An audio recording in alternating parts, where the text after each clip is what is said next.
Bonjour les amis, bonjour. Nous sommes le dimanche 28 novembre 2021, Marie-Odile avec vous. Et ce matin, je vous propose un bonus à l'émission que j'ai faite jeudi 25 novembre dernier avec Michael et qui a suscité beaucoup de réactions de votre part. Réactions dont je vous remercie dans les commentaires. Michael n'a pas souhaité donner ses coordonnées pour entrer en contact avec lui. Par contre, il m'a donné la mission sacrée de lire quelque chose qu'il a écrit. Il s'agit de deux choses. Un poème d'abord qui s'appelle Quatre saisons et ensuite un conte qui s'appelle La dernière croisade. Alors je mets tout mon cœur ce matin pour offrir ma voix à Michael, espérant que je vais rendre avec fidélité la vibration qu'il a mis dans les mots qu'il a écrits pour les partager avec vous qui nous écoutez. Voilà, c'est parti, le poème d'abord qui s'appelle Quatre saisons. Gracieuse pluie d'automne, qui rince toutes ses idées passées et laisse hébéter de tant de futilité. S'offrir à l'obscurité d'une grande hibernation, blottie au plus profond de son être, pour accueillir le froid abyssal d'une mort acceptée. Dans le néant, une douce lueur de printemps ouvre un horizon de paysages inconnus, où chaque pas fait fleurir un parterre de vérité. Au bout de la grande traversée, un été non imaginé, loin de toute frivolité, fait d'une douce gaieté que rien ne peut altérer.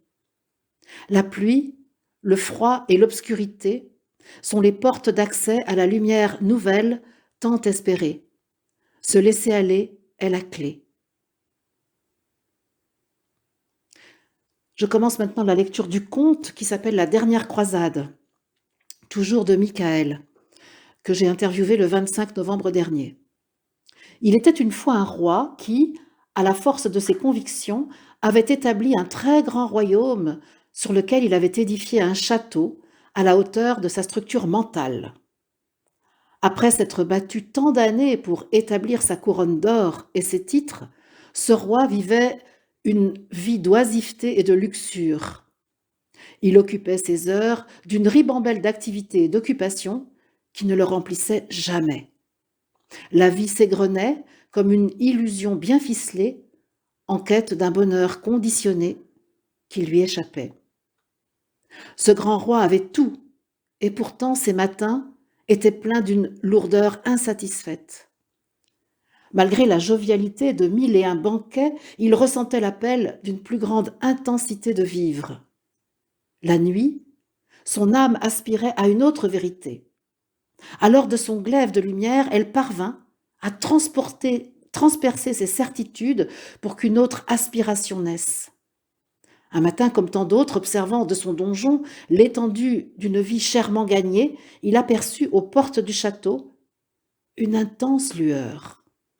Intrigué, il s'approcha et, du haut de ses remparts, le roi observa un petit être lumineux. « Que de curiosité tu éveilles en moi, petite lueur, qui es-tu » ? « Je suis la vérité, et je réponds à ton âme. Je viens t'amener la liberté. » Ah ah, que de sottises! Je suis moi-même la liberté, et personne ici n'est plus libre que moi. Alors pourquoi y a-t-il ce vide en toi? Ce vide que tu tentes de combler de mille façons. Pourquoi es-tu en quête de la reconnaissance et de l'amour de l'autre?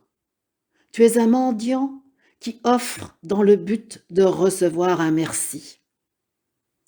La vérité avait touché le roi en plein cœur. Il balbutiait quelques mots pour se sentir exister, mais ses jambes de coton ne le tenaient plus. Malgré tout, il avait une âme curieuse et le goût de l'aventure. Que l'on abaisse le pont-levis à cette chose, j'ai à lui parler. La vérité entra dans la forteresse. Alors, petite lueur, qu'as-tu à m'offrir que je ne peux avoir? Je ne peux rien t'offrir que tu n'as déjà, mais je te donne l'occasion d'une grande aventure qui ouvre les portes de l'absolue vérité et de la vision de l'âme. Mais pour cela, tu dois consentir, ouvrir ton cœur et t'abandonner sans condition. Le roi, piqué dans son orgueil et aspirant à autre chose dans sa vie, répond avec dignité et arrogance. J'ai vécu de nombreuses croisades au nom de la vérité. Alors allons-y. Montre-moi, petite lueur. Nous ne parlons pas de la même vérité, car la mienne ne t'est pas imposée. Elle vient de toi, et toi seul peux en décider. Mais puisque tu acquiesces, alors que ta volonté soit faite. Alors la petite lueur se mit à gonfler en une lumière intense et aveuglante. Le roi, ébahi, fut plaqué contre le mur de ces certitudes qui commencèrent aussitôt à tomber. Pris de panique, il monta en haut de son donjon. L'extrême lumière se mit à rayonner dans le château du roi. Elle pénétrait chaque pièce, ouvrait chaque porte et emplissait l'ombre de lumière. Les barreaux aux fenêtres se mirent à exploser sous la pression de la vérité. Le roi observait, incrédule. Plus la lumière prenait de place, plus il perdait pied. Hébété par tant de puissance, il priait et criait pour que tout s'arrête. La vérité lui répondit. Ton engagement a scellé ton sort. Nul retour n'est possible désormais. Abandonne-toi à cette force consciente, car là seulement est le salut. Les gens du royaume ne comprenaient pas le processus en cours. Mais que se passe-t-il dans le château du roi? Ce grand roi qu'ils avaient tant côtoyé n'était plus que l'ombre de lui-même. Ces changements leur faisaient peur et les amenaient à se questionner sur leur propre compte. La lumière de vérité reprit son travail de sape, elle pénétra sans limite, chaque pierre du château se mit à vibrer sous l'intense pression lumineuse. L'énorme structure se mit à vaciller sous les coups de boutoir interne d'une vérité qui ne laissait plus de place aux artifices d'un mental à l'agonie. Le roi, à bout de force, voyait son monde s'écrouler et lui avec. Il avait passé toute une vie à construire un idéal qui s'écroulait à vue d'œil. Plus rien de son passé, aujourd'hui réformé, ne pouvait le rassurer. La lumière monta jusqu'en haut du donjon. Le roi recroquevillé l'observa et lui offrit quelques paroles. On peut s'éparpiller aussi loin que l'on veut. On a tous droit à la vérité. À nous de suivre le fil d'Ariane qui conduit à notre âme. Une volonté d'abandon absolu pour que la force divine déferle en nous, une endurance sans limite vers l'intégralité de la réalisation. Alors la vie n'est plus gaspillée et ouvre les portes d'une autre réalité, pleine d'une liberté que nos limites mentales nous empêchaient d'exprimer. Le roi à demi conscient murmura « Mais pourquoi tant de souffrance ?» Car tu dois mourir à tout ce que tu es pour pouvoir naître à autre chose. C'est douloureux et déstabilisant de perdre tous nos idéaux, nos raisons d'être et nos croyances. La lumière pénétrait tout ce à quoi le roi tenait, ses joies, ses peines, ses attachements, ses illusions. Sa vie était cassée. Il était à bout de souffle. Mais la vérité sentait qu'il manquait encore quelque chose pour trouver l'absolu. Il y avait encore du mensonge sous les apparences. Le roi lui-même en était inconscient. Un vieil atavisme engrammé au plus profond de ses cellules maintenait le mensonge récalcitrant dans son subconscient. La vérité, avec sa force lumineuse, descendit dans les catacombes du château, là où gisait et grouillait une multitude d'ombres mensongères.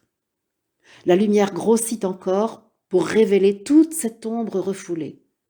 Elle remplit les fondations de la mégastructure qui se mit à trembler. Le roi était comme mort. Chaque mise en lumière lui avait été fatale. Il arrivait à un point où la vie et la mort se rejoignaient.